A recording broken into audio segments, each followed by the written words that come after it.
Welcome to the Roots of the Spirit podcast. I'm your host, Spirit Taufik. I'm a social justice passionista and daughter of the civil rights movement. This podcast is my commitment to serve as an intergenerational bridge and galvanize change by having honest conversations about identity, the social construct of race, racism, and social justice. Welcome to Roots of the Spirit. Welcome to the Roots of the Spirit podcast. Thank you as always for your support.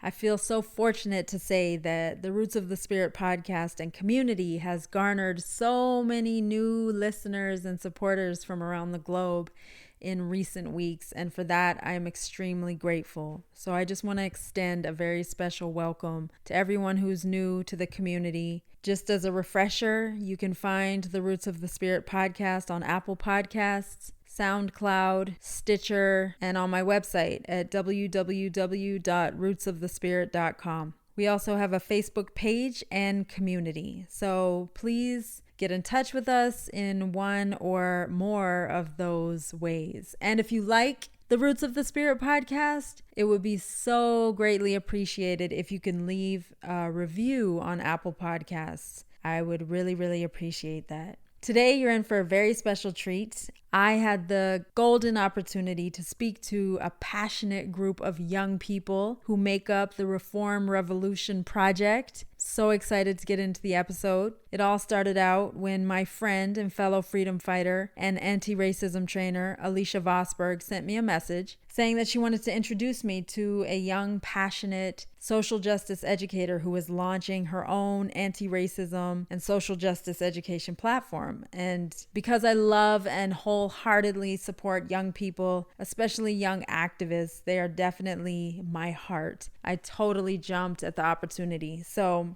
I was thrilled to meet Julia Mariano via Zoom and just had the most wonderful conversation. And I just sat in awe as our very special guest, the founder and director of Reform Revolution Project, told me about her vision and the path that brought her to this moment and how she saw a need in her community and a deficit in some of the history that she learned in school. And she decided to take her passion, talents, and skills and launch her own movement. I was just so excited to have a conversation with her. And then the most remarkable thing about it is that she had already mobilized a team of equally powerful, determined young people to join in the movement. So this episode is just really awesome. We literally could have talked for another hour or so. It was just a really moving, powerful moment to be among the young people and hear firsthand what are their concerns and the intense research that they've been doing and all of the scholarship that they're bringing to the table and educational resources is just profoundly impressive. So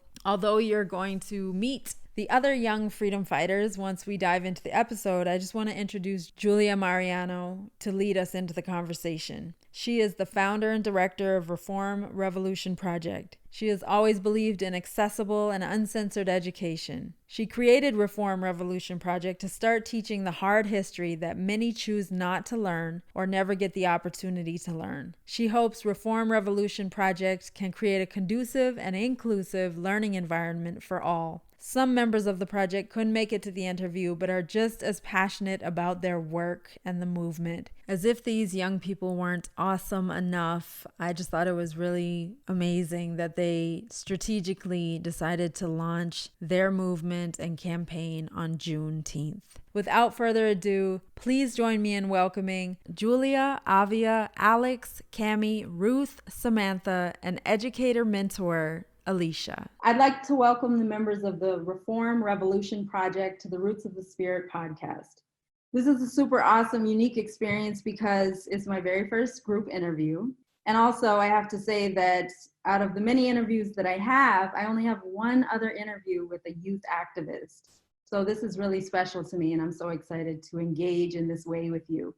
It's an honor to have you all on the podcast to talk about your work with Reform Revolution Project, your mission, which I'm excited to read because I was so impressed when I took a look at it. I'm like, wow, this is remarkable. And also, I'd like to explore your thoughts on what this moment in time looks and feels like to you as young people and how you are harnessing the energy of this time to make positive change in your own lives and communities. For the edification of our listeners, I'd like to read your mission statement. Reform Revolution Project believes that through the power of accessible education, everyone has the potential to face the realities of racism, learn about social justice, and dismantle white supremacy from the ground up. There is no longer an excuse or room for ignorance in our society.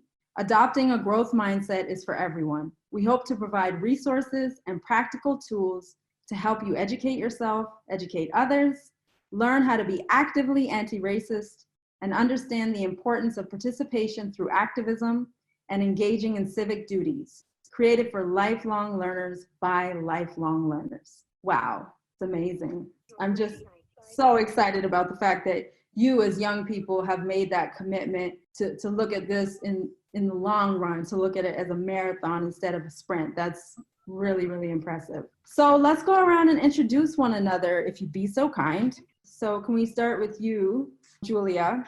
Hi, my name is Julia. Thank you for having us on your podcast, Spirit. I'm really excited and I'm really thankful that you are giving us this opportunity. So yeah, just a little bit about me. I'm a recent Sacramento State graduate. I'm based in Sacramento, but I grew up in San Bernardino, California. I'm currently an associate at Alza Strategies, a public affairs firm.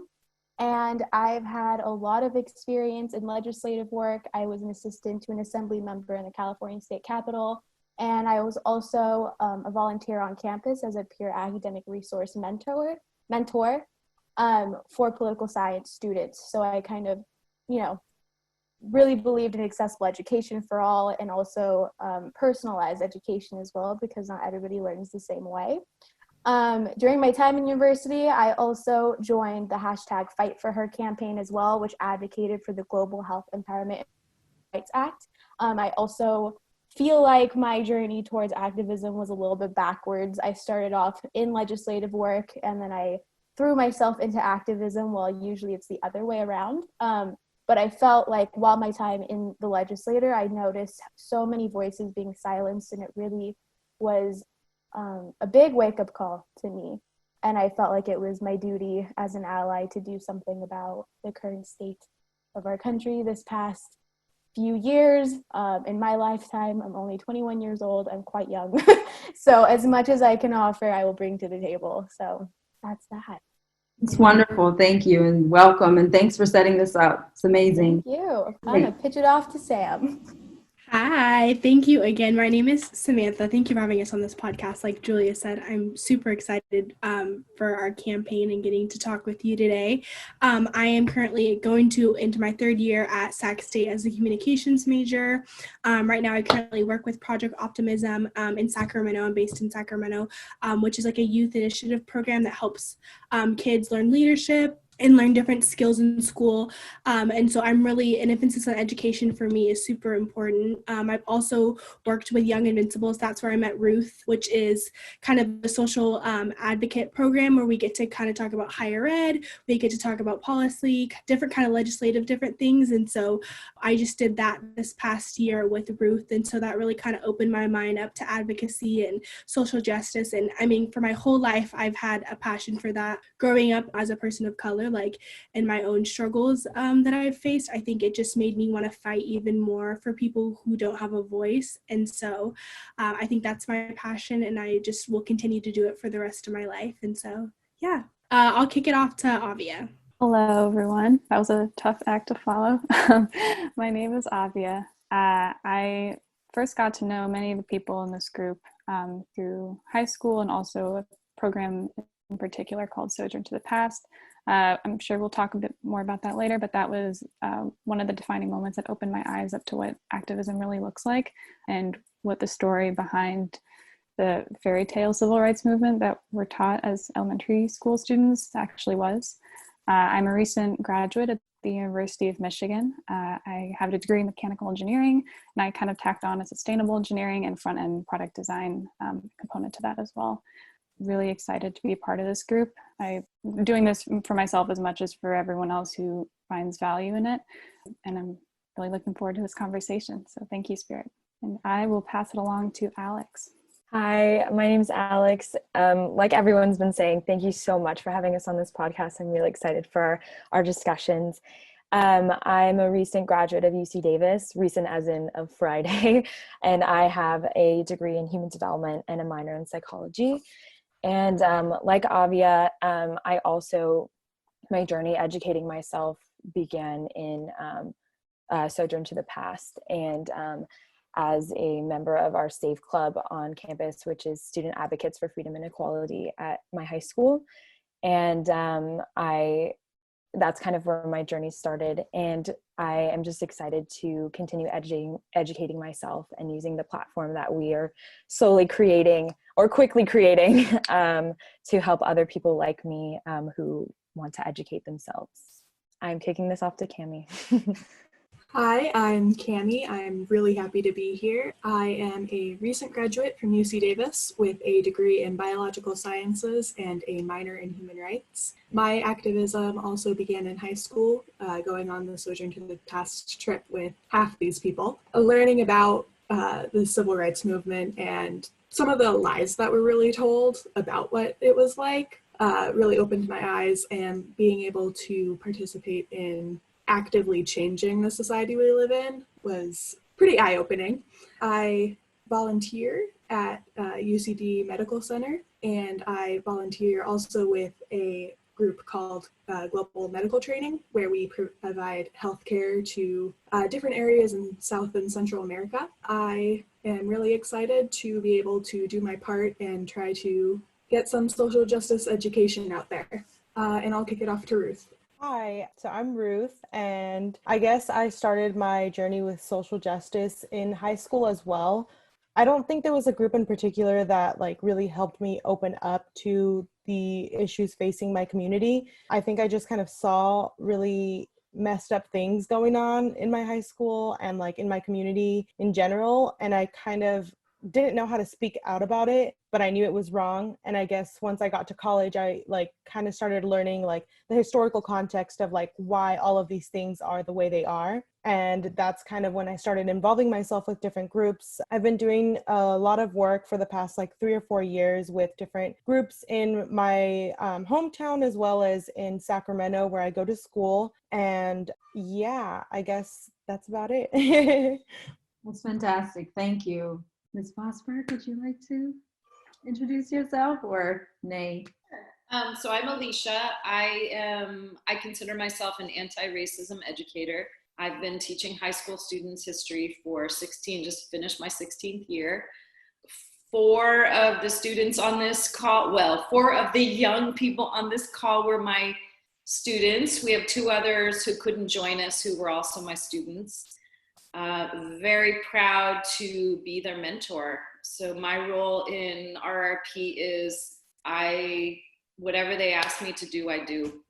I am beyond impressed. They created the mission statement themselves. I get a little teary-eyed as I'm hearing their bios and reconnecting with them, because there are some powerful young people in this group. I graduated from SF State, so I was influenced by the ethnic studies program at SF State. I was mentored by Paul Longmore, who was a longtime disabilities rights activist. Now there's the Disability Resource Center is now named after him. So I've been doing social justice work for a long time. I was on the teacher advisory board with Hughes Speaks for a long time, still involved with them, facing history in ourselves. I believe in teaching the hard history, and that this work fits just perfectly in with my vision as well. So just really happy to be here as the mentor, honored that they reached out to me, very proud of all of them. Thank you so much, Alicia, for that beautiful introduction. Thank you all. So much knowledge and wisdom and experience and energy and excitement. So the fact that quite a few of you went on Sojourn obviously has me intrigued. Although I think you may know, and some of you may have met, my mother, Minnie Jean Brown Trickey, who's one of the Little Rock Nine. Even though she's my mother, I didn't grow up learning that story. And so I feel a kinship to many of you who said you learned about the civil rights movement in high school. For me, it was like upper middle school. And I went on Sojourn to the Past when I was 20 years old, and it completely changed my life. I talk about Sojourn so much on the podcast, but sometimes we have new listeners. So I just want to make sure that I articulate Sojourn properly. Actually, Alicia, I have it all written out, but you'd be the perfect person to give like that beautiful, broad overview of Sojourn. So Sojourn to the Past was born at Cappuccino High School, where I currently teach.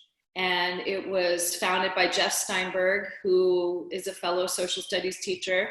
And he looked at, well, he was watching his colleagues, and he went on the close-up trip to DC. And he said, I could do this so much better. And wouldn't it be great to talk about the civil rights movement?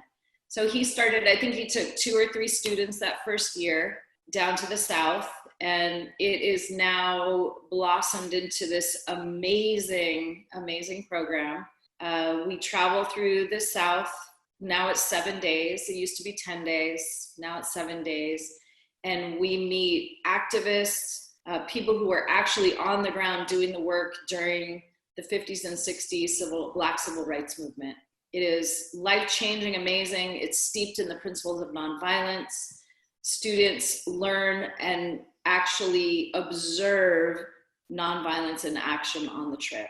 One of the main goals of the trip is not just to teach them, educate them about the movement, but to inspire them when they get back to do something in their own communities to support social justice activism. This would have been, unfortunately, COVID messed everything up.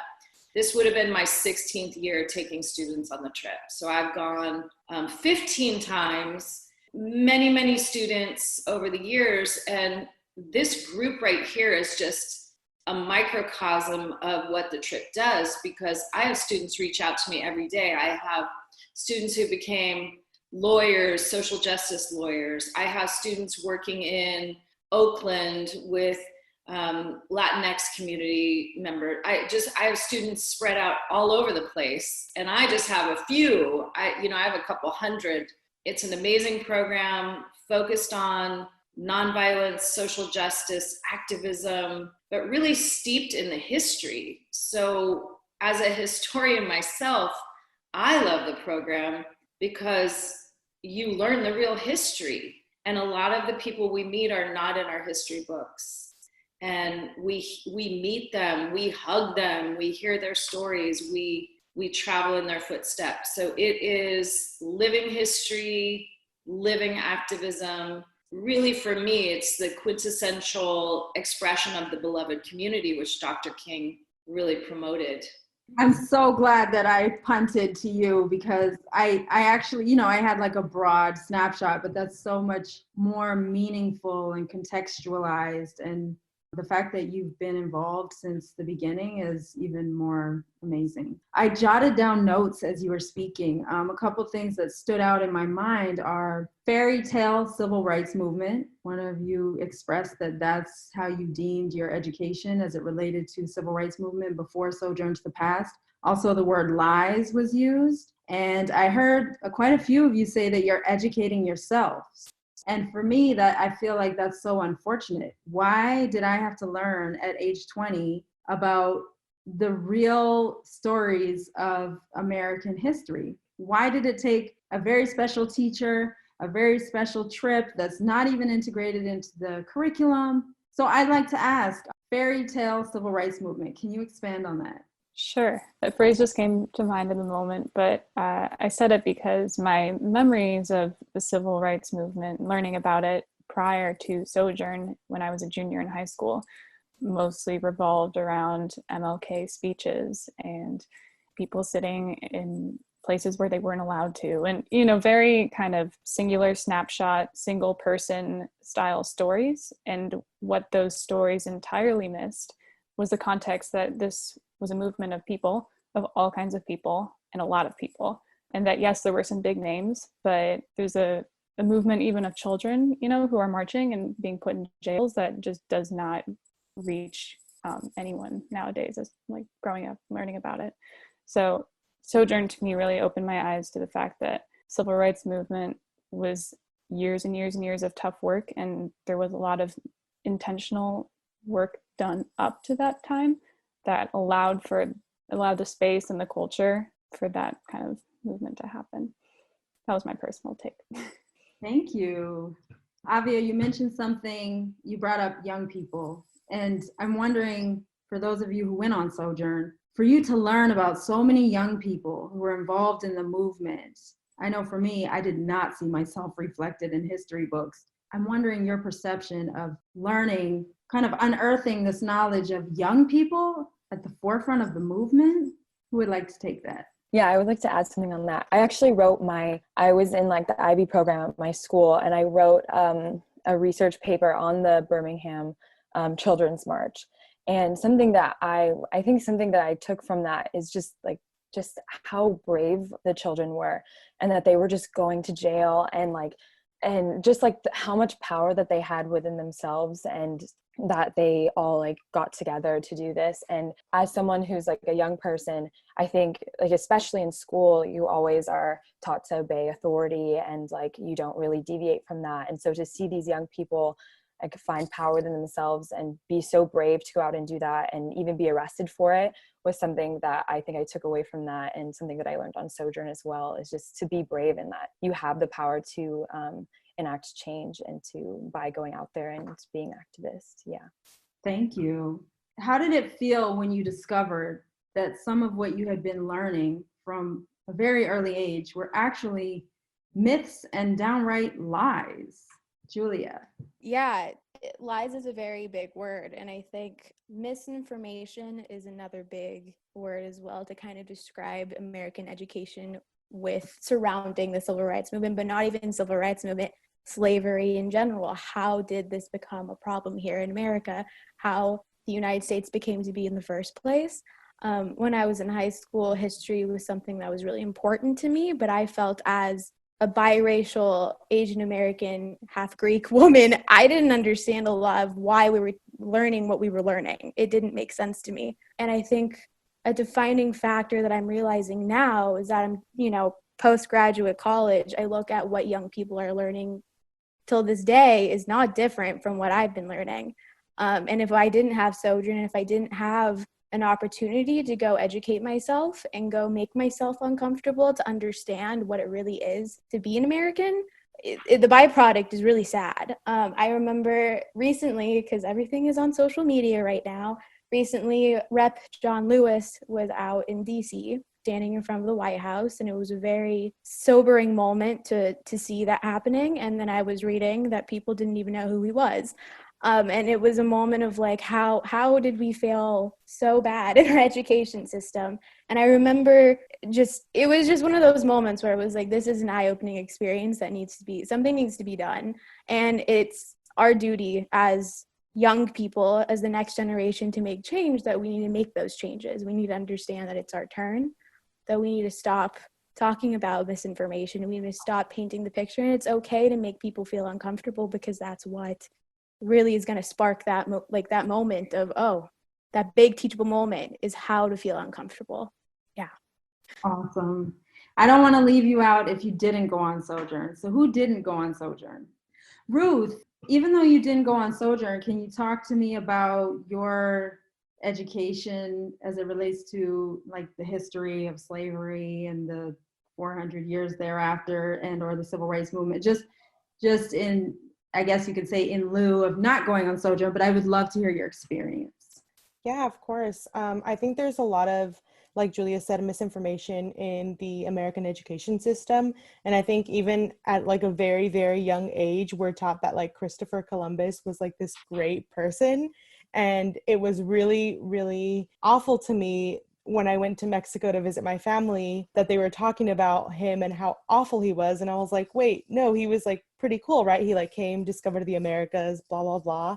And they were like, no, he massacred raped and like killed a bunch of people and like stole their land. And like, I guess I never saw it from that perspective, because you're always taught like they discovered this place, and like they, like the way they even word it is so manipulative, so that you think that like they didn't steal this land, they just kind of like came and joined everyone. And that's not what happened. They completely took over everything. And I think like even starting with colonialism, we're not taught the proper like history behind that. I think that leads into like everything else, because that's how our country was founded. That's how America was founded. And everything else piled up on top of that, like slavery, the civil rights movement, and the movement we're seeing right now. All of these things all come from that misinformation that starts with colonialism and history behind it. So I think that was one of the most shocking things to me. And I think once I like learned that is when I kind of started getting infuriated, and I was like, well, I feel like now everything I learned wasn't true. Like I have to go and like teach myself what actually happened. I think that was like one of the really defining moments for me, because I started to take classes in college that were like African American history, Black politics, like Latinx politics, and things like that, where I actually started to educate myself and teach myself what actually happened. Like, what is the true history behind this? Because the American education system, like the public school system, wasn't going to teach me. Wow. I'd like to take it in the direction of Reform Revolution Project. I'm interested in the story of how Reform Revolution Project was founded. I can take that. So basically, Julia just emailed a bunch of people and was like, do you want to join me? And everyone said yes. Yeah, I think Ruth told me about it because we had worked together in Young Invincibles, and she's like, hey, like my friends, putting together like this reform type of thing, like, do you want to be a part of it? And I'm like, yes, of course, like I love anything activism. And so she like gave me the little Zoom link, and I like met up with everybody, and I was like, okay, this is great. I was like, this is what we need right now. This is what the people need, because there's so much misinformation, from the news, from social media, this, that, and the other. I'm like, okay, we need to put together a solid foundation of what the truth is, educate yourself, and I think we'd even had talked to maybe our first meeting of like friends coming in to us talking about, well, I want to help, but like I don't even know where to start. I don't know where to go, and for me it was just like as a Black woman, it's like I can't educate you, like I can't make you go and research or go read books or do this, that, and the other. And so I think we were like, okay, this is where we want a place for people to come where they can educate themselves, where they can read, where they can gain knowledge. And so it's not, on the shoulders of, our Black and brown, brothers and sisters, because it's a lot for them to like try and explain, okay, this is what happened for 400 years. Like I don't have the time or energy to tell you that. And so I think we were like, we want this to be a place where you can educate yourself, because, education and, having knowledge is so powerful, and it helps us, change the world for a better place and, move, in the right direction. And so I think that's what, this project is all about. So Julia, they are pointing to you. So talk to me about. Yeah, well, both of your recommendations are fantastic. And yes, I did email a bunch of people, and yes, they all said yes. And then I met Sam through a bunch of other friends, and this is how it became to be. So, That's so wonderful. And I honor you for having that vision and for acting. Julie and I had a really rich conversation about everything we're speaking about right now, but I thought it would be cool actually, and it worked out perfectly to hear from your friends and community who rose to the occasion and were like, hey, I want to be involved. I'm looking for something, and that's all it takes. And look at this beautiful configuration of young people, and it's not even the whole group. And just, I'm thinking about the ripple in the pond effect that you're having to reach other young people and to inspire change. That's so beautiful to me.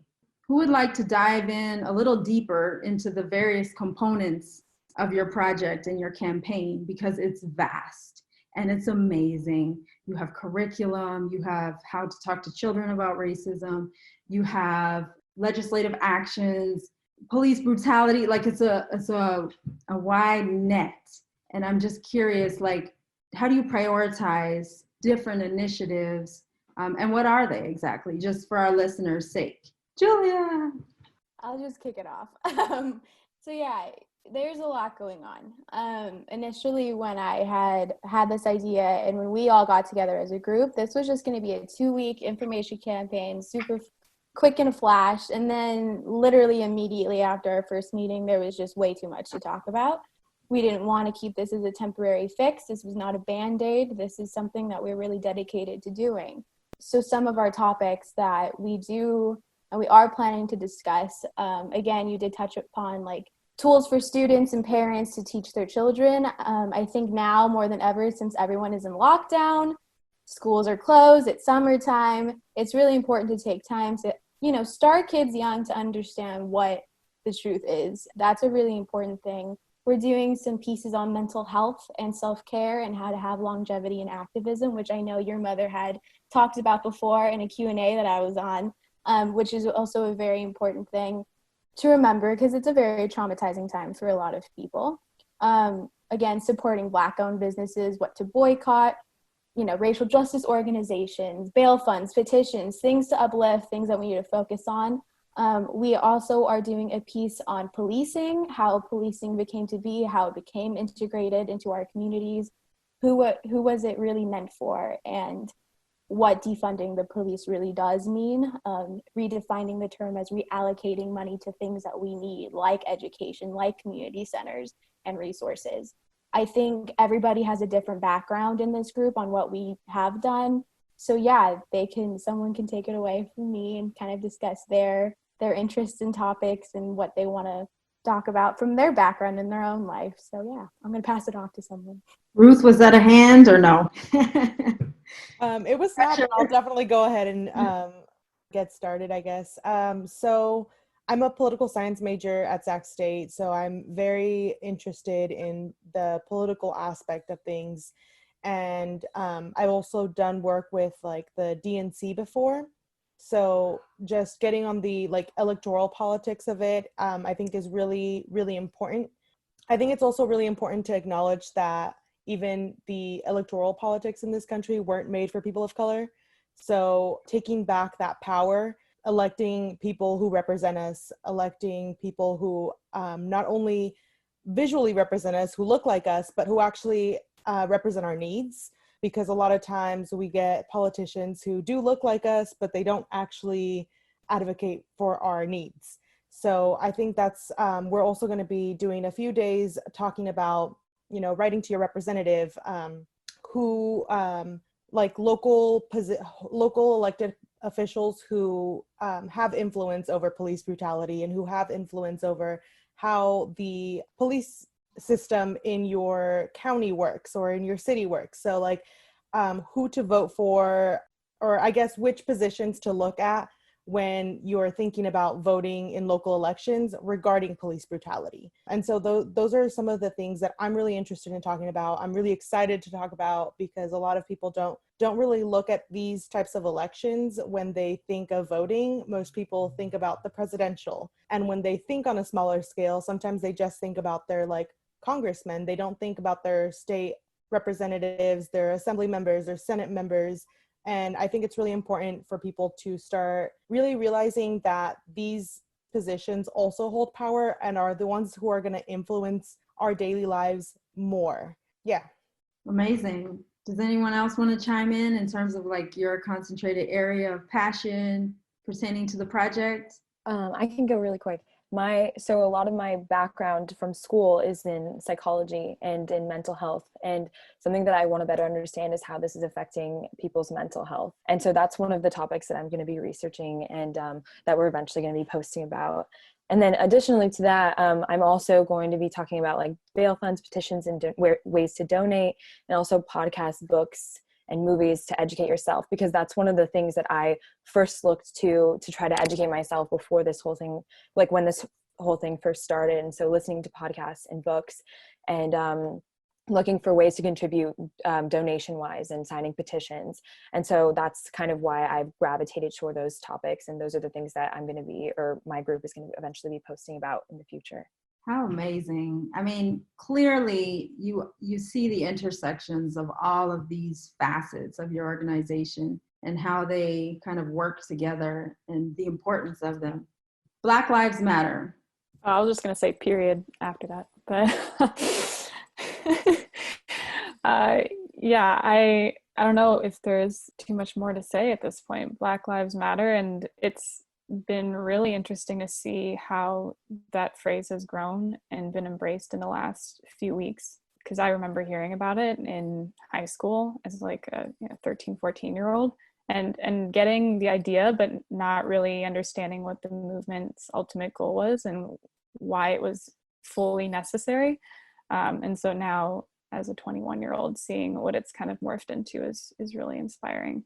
And especially seeing the people that are embracing it now. That's been one of the most inspiring parts of the past few weeks for me, is seeing what it's grown into. And people that in my life that I would have never expected to jump on that bandwagon, for lack of a better term, have done so. And that's, I think, part of the energy that we want to kind of capitalize on with Reform Revolution Project. Is there are a lot of people that are just opening the door into this whole vast valley of educational opportunities. We want to kind of provide a soft landing place and a safe landing place for them to start those lifelong educational journeys as it pertains to the civil rights movement and what social justice looks like now and how they can help. Thank you. Can I have someone else please share when I say Black Lives Matter? Samantha. I think for me, I think it's more than just saying Black Lives Matter. I think you have to put into action what you're saying. And I think one thing that a lot of people are like, well, all lives matter. Like, I hear this all the time of like this all lives matter stuff. And of course, all lives matter, but that's not what we're focusing on. And I think one analogy I saw is like, if somebody's house is on fire, obviously the firefighters are going to go put out their house. And instead of, well, my house about my house, it's like, okay, we get it. You have a house, but your house isn't on fire. Your house isn't endangered. So we have to go put out that fire before we can deal with all the rest of the other houses, you know? And so I think when I see people talk about all lives matter type of thing, it's like, you're not thinking about what we need to focus on right now. You're just thinking about it in a broad perspective. And so I think for Black Lives Matter thing, I mean, it's amazing to see how many people have, you know, come together and have been like, you know what, like, we stand behind this, and like Black lives really do matter. And a part of me, it's kind of like, wow, it's kind of sad that people are now in 2020 kind of coming to their senses of like, oh, well, I guess Black lives really do matter. It's not just a phrase. It's not just something we say because it's trending on Twitter. Like, it's real people's lives who are, you know, who are being affected, who are dying every day, you know. And so I think it's something that I think right now in this moment, it's really getting traction, and I hope that this continues, and it's not just, you know, a moment, that it's a movement that continues. And so I think, you know, I'm going to keep saying it for the rest of my life because it matters. And I hope other people, you know, understand that too, because it's not, you know, just me. It's everybody has to collectively work together to fight this. And so that's what it means to me. Beautifully said. Thank you. I'm curious, and I really don't know how to phrase the question, but I would like to hear your thoughts on, as young people, seeing George Floyd die for the world to see. What was that like for you? I mean, like that awareness that whether you watched the video or not, I did not, I couldn't. But knowing that happened first and foremost, and then now the world sees, and now we're awake. Julia. It was, I don't really know how to describe the moment. I didn't watch it. I went and I was on the news one morning, as I do every day, and I didn't ask to see it, and it just came on, and it was horrifying and it was despicable. But yet the saddest part was that I just was not surprised. Like, this is something that in our young lives we have been seeing consistently. I mean, we also live in a very traumatic time too, where in our young lives as well, we also have ICE agents, we have people living in cages at our border, and we also lived through school shootings. That was another really big crisis, and it still is a really big crisis. And so along with the lynching of Black people in our decade and in our lifetime is another really big crisis. And it was a moment where I was like, something has to be done. it's been way long overdue. People have been pushing, and no one is listening. And so if you have to do what you have to do, what you see necessary, you just have to do it. And I think that Reform Revolution, we really do pride ourselves on the principles of nonviolence, because nonviolence is something we really need right now. We need to teach people how to not be violent, and racism is one of the worst viruses that 2020 has ever seen next to coronavirus. And I'm going to be honest with you, ignorance is disgusting, and we can't have that anymore. It's just not there. And considering our current administration as well, we also need to be incredibly aware that it's not going to be easy, and it hasn't been easy, and we owe it to the community to do something. We owe it to them. They have, the Black community has given people of color, of all colors, so much opportunity and so much change in their own life. And I think it's time that we do the same, and we uplift voices, and we make sure that people are getting the education they deserve and that they need, because that shouldn't be happening anymore. It's horrifying to see that in 2020. It makes me feel ill to hear you say that you're not surprised, because a lot of people were not surprised, because the fact that cameras were there was the distinguishing factor, because it's been happening for hundreds of years. It's just that now it's for the world to see. And I love the way that all of you have been weaving, and I said it earlier, the intersections of all of these oppressions. And I think that it's important to acknowledge. Ruth and Avi, I believe you were speaking about like colonialism and how that's connected to enslavement. And then now we have ICE agents. Like you said, these are treacherous times. And Alex, I'd like to hear your thoughts from a mental health perspective. What are your thoughts about the trauma that we're experiencing and how we're internalizing it? And what do you think that we can do to try to maintain ourselves in this? Yeah, one of the things that I learned from, I just took like a clinical psych class about mental health, and that like in a developmental psychopathology class, and that it's like mental health is it's not on the forefront. Like no one really talks about mental health, and that's like creating a lot of the underlying problems in our society as well, that it's just not being addressed. And I think one of the things that I've heard in relation to mental health and activism, for example, is that you have to, in order to be like the strongest activist that you can be, you have to prioritize your mental health as well. And that we also have to recognize that how traumatizing this is for the people for the Black community and the people that it's greatly affecting, and how do we support that community, and and that's like one of the things that we're focusing on, is how do we best provide the resources to protect their mental health, or like support their mental health. And yeah, I think mental health, just in general, mental health is not talked about, and that always like makes me so angry, because like it's so important to every single person, and I think that's just something that always needs to be talked about. So I don't know how, it's such a huge topic. I don't know how to exactly target in on it, but yeah, we just need to prioritize mental health and support Excellent, thank you. Cami, have you been to any of the protests in your local area? And I know that and I'm not trying to put you on the spot, it's just that I would like to hear from you. And if not, what's going on in your community? What is it looking like? What does it feel like? I have not been able to go to a protest because they're immunocompromised people that I live with, and I don't want to expose them to whatever I'm exposed to. But being able to be in the Bay Area and the Sacramento area and seeing all of the stuff that's happening here is pretty amazing. I know Alex's brother was just at a protest yesterday in Millbrae where Jeff Steinberg, who founded A Sojourn to the Past, was speaking. And that was really amazing to be able to hear him. Just so being able to see everything that's happening, and the protests, even just in Davis, where there were a couple students who just organized a small march through downtown. That was really cool to see too. Well, thank you for sharing that. I think you bring up a very important point. First of all, protesting is not the only way. And second of all, we're in the middle of a pandemic. When I talk to young people on Sojourn, I like to talk to them about the various facets and ways that you can organize and be a part of the movement, and not necessarily be on the front lines. As my mother said the other day, when we look at the civil rights movement, there were women cooking beans and making Kool-Aid. Like, these roles are just as important. So Yeah, thank you for sharing that. How about I follow up with Cami? Can you kick off the conversation? One of the pillars of your organization, your project, is social justice education. So what are your thoughts on that? So learning about social justice really began for me in high school. But a lot of people don't have the opportunity to go on trips like Sojourn to the Past. So a big thing that we want to do with RRP is be able to give the people who aren't able to go on trips like Sojourn to the Past the ability to still learn and educate themselves on the topics of social justice education.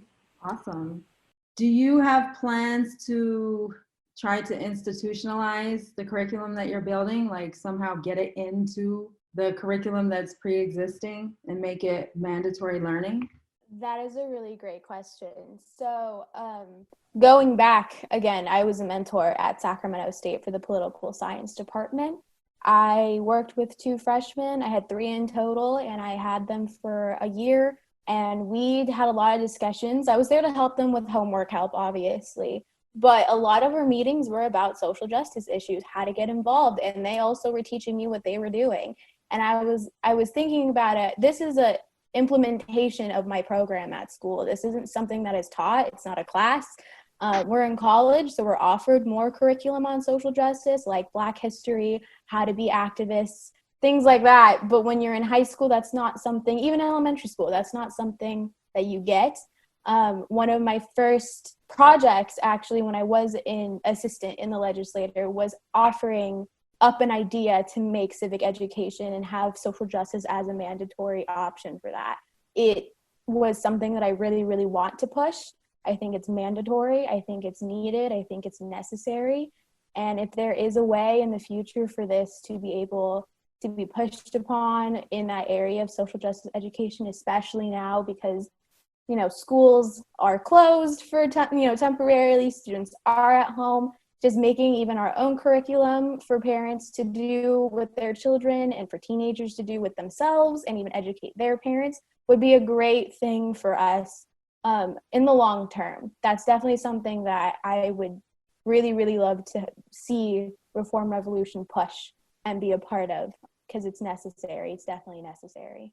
Thank you. Avia, to piggyback off of what Julia was saying, how early do you think that we need to start talking to young people about racism? I think there is no minimum there. I realize that a lot of people have hesitation around throwing the entire picture and full reality of it in front of a really young child. There's valid reasons for not wanting to do that. One, it's traumatizing for many people to learn about these things, but there are very much accessible ways and compassionate ways of teaching the history of racism in our country and how it's still very, very relevant. And I can't give you an age because I don't think there is an age to start that. That should be a conversation that you can't remember the beginning of. And I personally regret that not being the case in my own life. And part of my involvement in this is me working to have some of these conversations with myself and further educate myself in ways that I wish had happened many years ago. It's really powerful. Can I add into that, even though I'm not really supposed to, but so as a parent, I was very adamant about talking about sexuality with my daughter from the beginning. However, you always have to be mindful about being age appropriate. So when they're 2 or 3, you talk about sexuality different than when they're 12 or 13. From my perspective, it's the same thing with discrimination. And I think part of the campaign that I'm seeing forming here with RRP is a piece of it is how do we educate our children? And there are age appropriate pieces that get more, you're not going to tell your 2-year-old, you're not going to show your 2-year-old the video of a lynching, but you start that conversation and it just becomes normalized and embedded. That's my perspective on it. On that note, I have a question that kind of relates to the awesomeness of your mentorship and leadership, Alicia. I interviewed my mother, Minnie Jean Brown Trickey, and she was saying that as an elder, she was provoking other adults to step forward and ask the young people what they need. So I'm going to channel her and ask you, what do you need from us? How can we help you and better support you in your movement? Julia. Yeah, that is a really great question. And I think the one that I've gotten asked before is, I'm really sick and tired of hearing the youth say this is their movement. It's not for the elders anymore.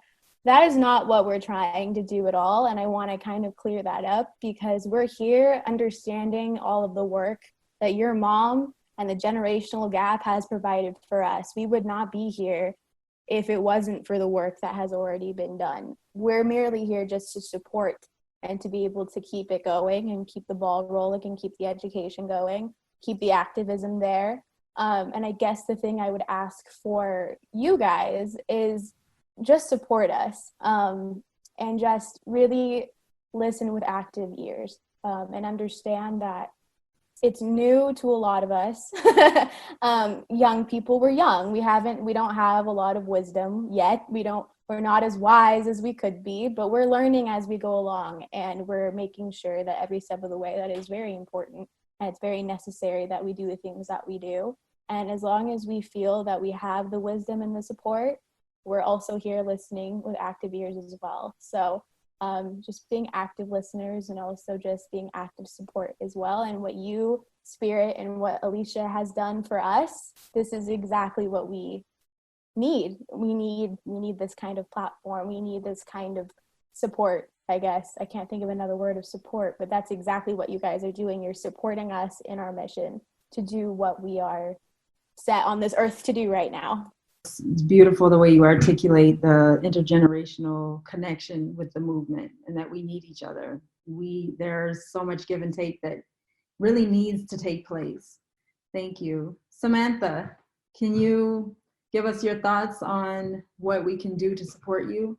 I think along with what Julia was saying of supporting, I think just listening is huge too, and vice versa, us listening to you guys. I mean, for me personally, I value the elders in my life, in their stories, and I try and think of, okay, if they did it, I can do it. And it may not be the same way that they did it, but it's like I'm trying in my own way.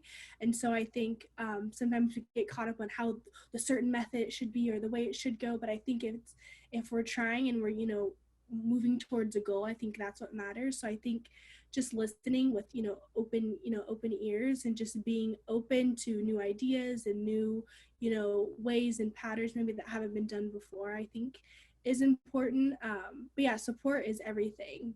I think that's everything. I kind of think that gives us a little cushion, a little push to keep going. It's like, okay, we got the support of people who've done this before, who've run the race. And so it's like, if they've done so much, it gives me inspiration just to do more and to keep pushing and to keep fighting. And so I think that support aspect is so huge. Awesome. Avia. I just wanted to add on to what Sam was saying. I agreed with all of what people are saying so far, but I think we tell young people an appropriate amount that they need to start the conversation. And that's not just used when it comes to racial justice, but mental health conversations and so many other avenues. I think we also need to be telling that to older adults as well. Older adults have access to spaces, especially in professional areas, given where they are in their life, that young people just can't easily reach or necessarily be taken seriously in. And older adults do have a lot of power in these spaces to direct and start conversations. So I think there is some responsibility there that, everyone can step up to the plate and help. Thank you so much. Ruth? Yeah, I guess kind of going off of what Avia said, there is a sense of responsibility on both ends. And I think in my experience organizing, I've heard a lot from elders that we're not doing enough or that we're doing it wrong. And I think it's also important to acknowledge that, we live in a different time. We live in an era of social media. And I think, it's really important to use the tools that we have, because that's what our that's what our peers are using. That's what young people are using. Young people are on social media. And we saw that during like all the protests that are happening still, that people are using social media to keep themselves safe. They're using the hashtag Black Lives Matter to really see where the dangers are, where the police are starting to tear gas. They're keeping themselves safe, and they're communicating with one another through these hashtags, through social media. And I think it's really important to really notice that, you know, there are different methods to do things. Like Sam said, there isn't a wrong or right way, and we need to figure out what's best in the moment. And we just all need to support each other. We need to also respect that if our elders think that, you know, we need to be doing things a little different, we need to respect how they feel about that, even if we feel differently about that. Awesome. Cami, did you want to add? Just be willing to continue to be listening and learning with open hearts and open minds, both sides of the spectrum, whether you're young or old. Be able to listen to your mentorship and advice from the older generations, and the older generations be willing to learn the new methods and mentalities of the younger generations. And Alex. Well, I absolutely agree with what everyone's been saying. And I think that like what we're doing here and what we're planning to do with our movement is definitely showing that like we're trying to build that partnership with you all and listen to you all, and you all are listening to us. And so I think that this is a great example of that starting to grow, especially for our little movement. Big movement. Big movement. Can I speak to that? Absolutely. So from the historical perspective, my perspective on this is my mentor, even though I never really met her in person, is Ella J. Baker. And from my perspective as the older generation now, which I hate to admit, we need to look back to Ella J. Baker and how she supported the young people and helped. It was her suggestion that they didn't feel represented in SCLC. Create your own organization, SNCC. So that's my mentorship perspective, is I'm not going to ever tell somebody what to do. I might suggest things, but I think that the biggest mistake the older generation makes is saying, oh, well, this is how we did it.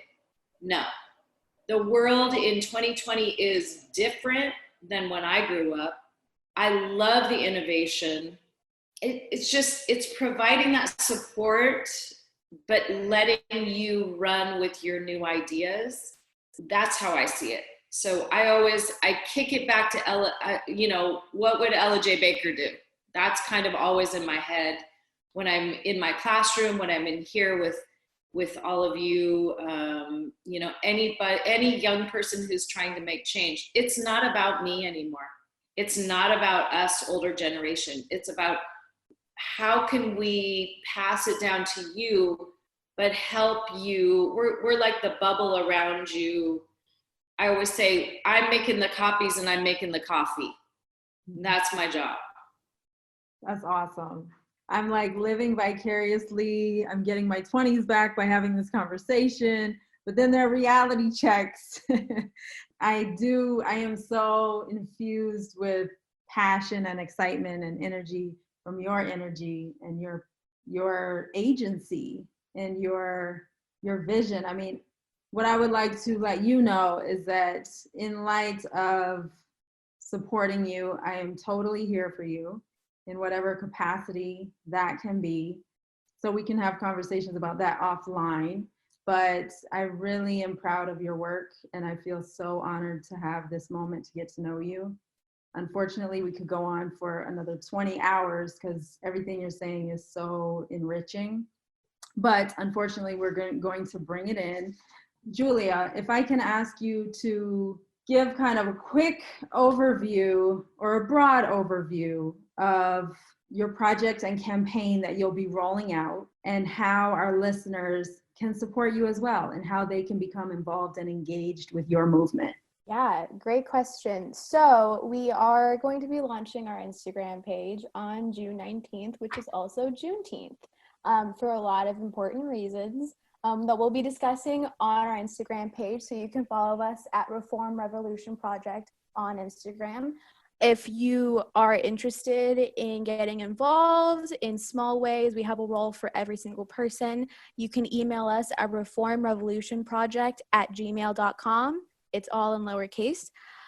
We have a lot of great things planned, and we have a lot of great feedback that we would love to get from everybody. And if there is any way that anybody wants to get involved, let us know. We're pretty small right now, but I hope that we can get bigger and bigger and bigger to spread our message. So the more you share, the more you talk about things, the more that you open your mind, that's a way of supporting us too. Thank you all so much. I'm elated with gratitude. Thank you. Thank you for having us. Thank you so much, Spirit. This is huge for us and really, really great conversation. Thank you. As everyone's been saying, thank you so much. And this has been great. This has been wonderful. Thank you. Thank you so much. I appreciate it very, very much.